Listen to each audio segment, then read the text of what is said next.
Today is Wednesday, May 10th. We'll tell you the outcome of a case against former President Trump, what a jury decided, and how the former president is responding. Also, the feds uncovered what's believed to be a secret computer network Russia has been using to spy on NATO for decades. Plus, new recommendations for when women should get mammograms, a plan to address inequality inside the financial industry, and announcements coming from Google about a new Android update, smartphones, lots of AI, and more. Those stories and more news in today's episode. Welcome to The Newsworthy. All the day's news in around 10 minutes. Fast, fair, fun, and on the go. I'm Erica Mandy. Thanks so much for being here. You ready? Let's do this. The verdict is in from a federal jury, and it says former President Trump sexually abused magazine writer E. Jean Carroll in the 1990s, then defamed her by saying she lied about it. And with that unanimous decision, the court says Trump will have to pay her $5 million in damages. Now keep in mind, this was a civil case, not a criminal one, meaning Trump hasn't actually been convicted of a crime and he does not face any time in prison. But he does apparently owe money now. Trump was never there during this trial, and his lawyers never called any witnesses. But Carroll gave detailed testimony about an attack she says happened in the dressing room of a luxury Manhattan department store in the 90s, that she says ruined her romantic life forever, and later her reputation when Trump said it never happened. After the verdict came down, Carroll said, quote, "This victory is not just for me, but for every woman who has suffered because she was not believed." Trump also responded with a post on Truth Social that said, quote, "This verdict is a disgrace, a continuation of the greatest witch hunt of all time." And his lawyer promised to appeal. Remember, Carroll was allowed to bring this lawsuit now because of a New York law that gave adult sex abuse victims a 1-year window to sue people they say abused them, even if the statute of limitations has expired. Next up, Trump is facing another civil lawsuit from Carroll, as well as other civil and criminal cases still playing out in the courts. In every case, the former president says he did not do anything wrong. He'll keep fighting the legal battles ahead, and he'll keep running for a second term in the White House. Controversial Congressman George Santos is reportedly facing new criminal charges. News outlets like CNN and the Wall Street Journal cite sources who say the New York Republican will appear in federal court today. It's not clear yet exactly what he's being charged with.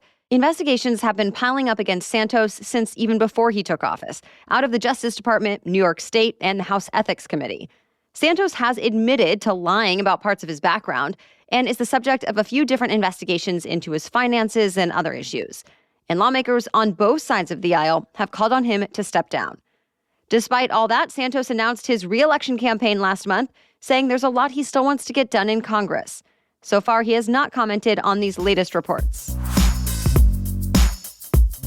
The FBI says it took down a malicious software that's been used to steal secrets from the U.S. and NATO countries for more than 20 years. The malware is known as Snake. U.S. and international authorities have been investigating it for more than a decade. The American Justice Department says Russia's Federal Security Service has been using it to target government agencies, defense companies, foreign ministries, media organizations, and high-tech research facilities. With Snake, the Russians were apparently able to record every keystroke made on those computer networks and steal important documents. Well, this week, the FBI used its own newly built software to cause Snake to disable itself from all those computers. That's a big blow to Russia, since U.S. officials say Snake is its most sophisticated cyber espionage tool. And they're promising to keep strengthening the world's defenses. So far, no comment from the Russian government. Speaking of which, Russian President Putin did address the Russian people yesterday as part of Victory Day celebrations, marking the anniversary of the Soviet defeat of the Nazis. Putin tried to make connections between World War II to Russia's invasion of Ukraine now, painting it as another battle that will decide the fate of the so-called motherland being waged by the West. Of course, the conflict in Ukraine does not seem to be ending anytime soon. The UN chief now says peace negotiations between Russia and Ukraine are impossible, since both sides are convinced they can win.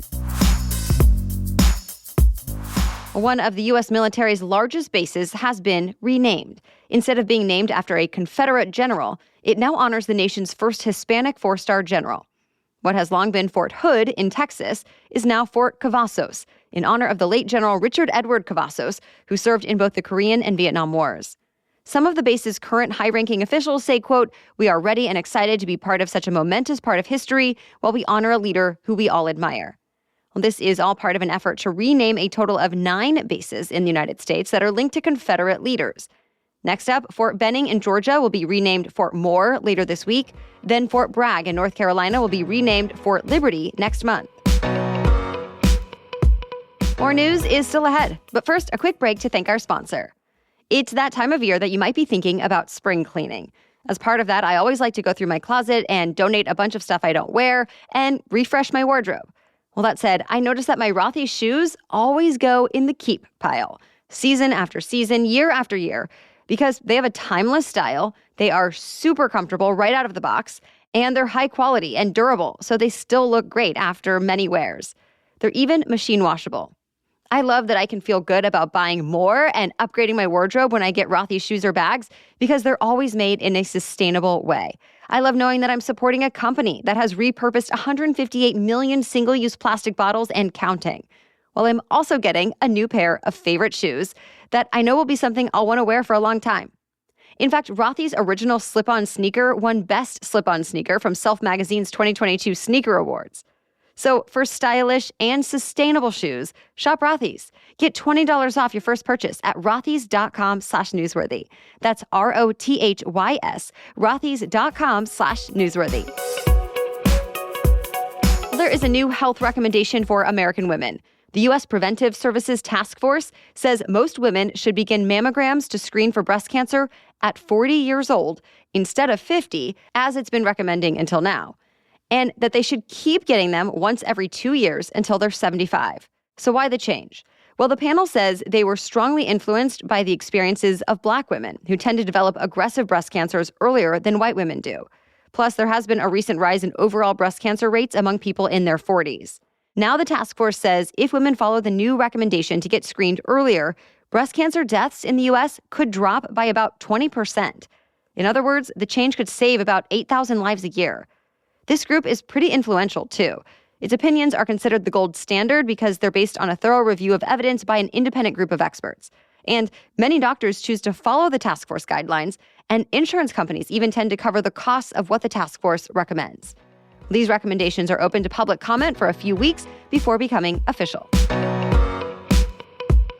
One of the biggest investment banks in the world is now settling with thousands of women over a case of unfair pay and promotion. Goldman Sachs agreed to a $215 million settlement to end a long-running class action lawsuit. A large group of current and former employees sued back in 2010, saying women were paid less than their male counterparts and had fewer opportunities to move up the ranks. On top of the payout, the settlement comes with some terms. For the next 3 years, Goldman will have an independent expert analyzing how it evaluates employee performance and how it promotes its workers. An expert will also do pay equity studies to address any gender pay gaps. The settlement was reached less than a month before the case was set to go to trial.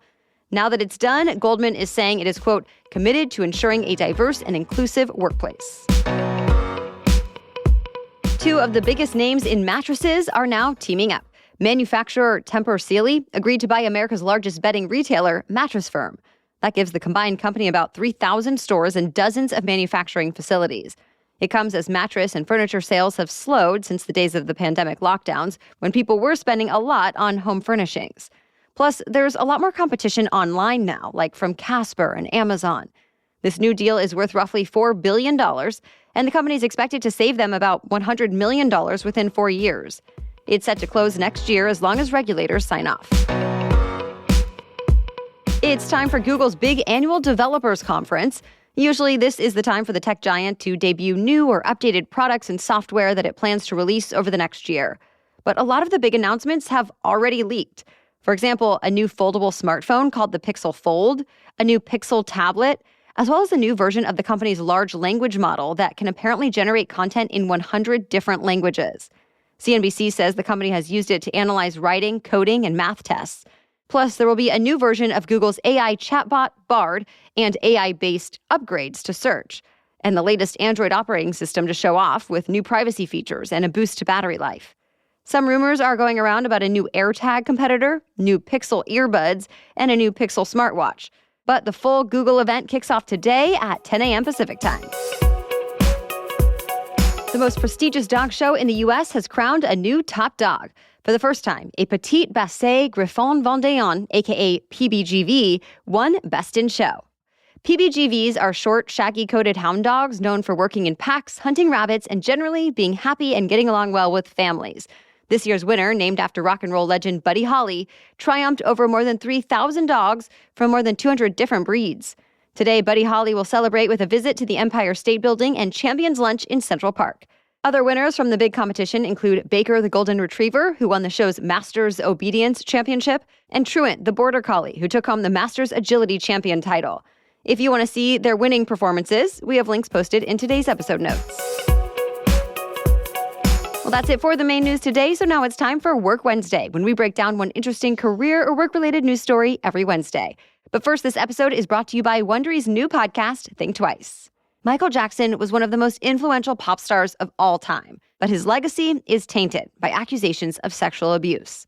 Since his death in 2009, the world has struggled with how Michael Jackson should be remembered.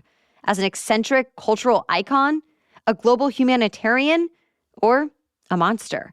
In their new podcast, Think Twice, Michael Jackson, journalists Leon Neyfakh and Jay Smooth delve into the complicated and unresolved legacy of the King of Pop. Through dozens of original interviews with people who watched his story unfold up close, Think Twice reveals a new perspective on his artistry, his controversies, and how we should remember him. Follow Think Twice, Michael Jackson on Audible or the Amazon Music app. Okay, now back to Work Wednesday. Business travel still has not gotten back to what it once was before the pandemic. And now a new study says it never will. The research company Morning Consult found things have permanently changed for a few reasons, including tighter corporate budgets, higher travel costs, climate concerns, and new ways of virtual working that have made in-person business dealings less essential. Of the thousands of people surveyed, about a third said their companies had changed policies, most commonly by cutting back on the number of business trips and also sending fewer employees on the trips that do happen. More than half said companies are closely scrutinizing travel expenses, too. The same report found the demographics of business travelers are changing. They're now younger and more likely to fly in coach, with about half earning less than $50,000 a year. As far as how workers feel about cutting back on business travel, most say they're fine with it. About 64% said they travel just the right amount for work. Thank you so much for joining us as part of your daily routine and for supporting us by sharing the show. You can also support us by becoming a Newsworthy Insider. For just $5 a month or less, you'll get access to ad-free episodes every day and some bonus content. Go to thenewsworthy.com/insider to start your 7-day free trial. All right, we'll catch you up on more news to know tomorrow. Until then, have a great day.